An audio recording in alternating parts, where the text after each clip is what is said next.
Time. Such a fickle construct, both real and imagined. Some would have you believe that it was a pliable mesh, to be reshaped and retold as the mind and the manipulator saw fit. Others know better. They know that every choice we make can have vast and unanticipated consequences. So it was when the Allied nations besieged Moscow that its Soviet leaders sought to reshape history, to carve a victory from their defeat, all by eliminating one man before he could become a threat. Albert Einstein, architect of the Allied arsenal. Yet in so doing, they raised an enemy they could have never anticipated, from the pages of a history unknown. The Empire of the Rising Sun. We can only speculate to the historical developments of this empire, born of a Japan spared the atomic bombings of our own time, and the cost of lives and resources of the Second World War. The empire stood as the dominant power in East Asia, stretching from Korea to Oahu. Guided by Emperor Yoshiro's vision of the divine destiny of his nation to be a global hegemon, with himself having been ordained to rule the world, to raise it above the barbaric philosophies of the Soviet Union or those of the Allied nations. To this end, the empire invested heavily in technology and industry, and through mobilizing the efforts and will of the population behind the emperor's vision, they achieved breakthroughs in various fields: transportation, nanotechnology, cloning, robotics, and even psionics. Combining these breakthroughs, they built a society of innovation, tradition, and versatility, traits equally descriptive of the Empire's military forces, which maintained a culture of discipline and loyalty through a code of Bushido and seeming reverence for the samurai of old, but also constructing high-tech, highly adaptive, multi-purpose vehicles and relinquishing traditions that no longer benefited the nation. In battle, the Emperor favored a doctrine of surprise and overwhelming force to demoralize any enemy into submission, targeting symbolic sites and using the media to win hearts and minds.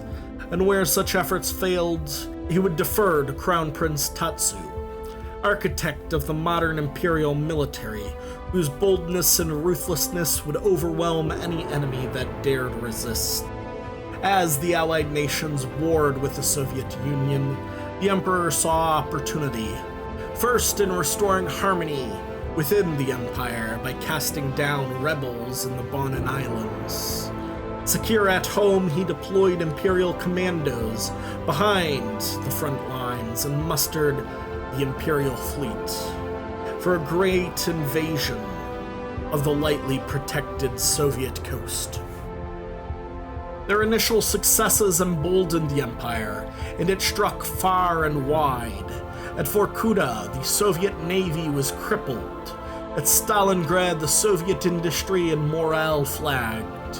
At Odessa, the colossal power of the Empire was unleashed, and the city burned. Further assaults on Leningrad, and with Moscow itself threatened, the Soviets were on the verge of collapse. The Allied nations, too, were exhausted, their forces overextended after their own prolonged campaign in pushing the Soviets out of Western Europe.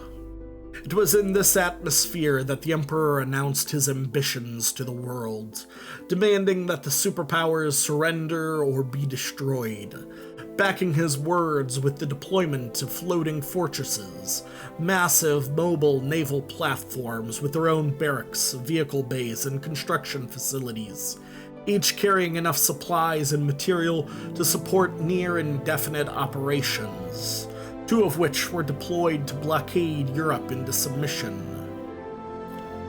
Rather unexpectedly, their enemies joined forces, and while wary of one another, the joint Allied Soviet efforts overcame Imperial forces in Gibraltar and again when they infiltrated and destroyed one of the Empire's floating fortresses in the North Atlantic. Angered by these setbacks, a high-level Imperial asset was activated in the United States. President Ackerman, always viewed as something of a rabid anti-communist, appeared to the public as having lost it, deploying a laser weapon built into Mount Rushmore and targeting the Soviet Union.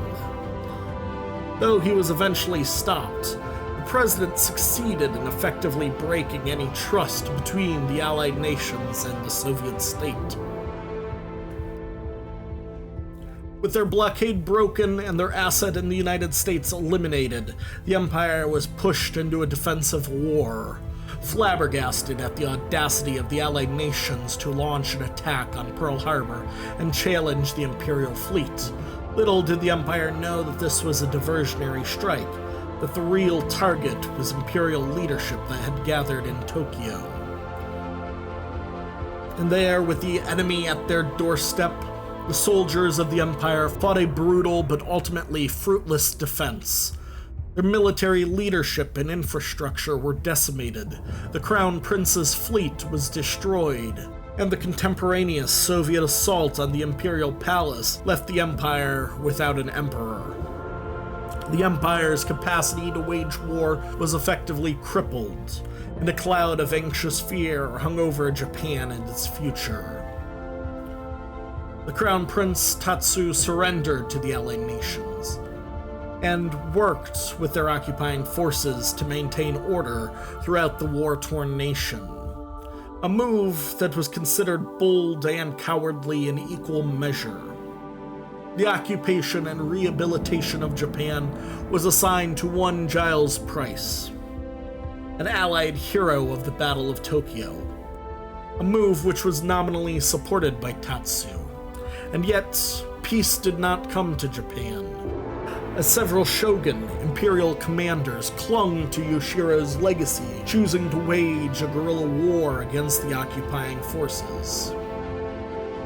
With the support of the Crown Prince, Allied forces hunted down these rebellious shogun, one by one, and in so doing unwittingly aiding Tatsu in reuniting the fractured Imperial military.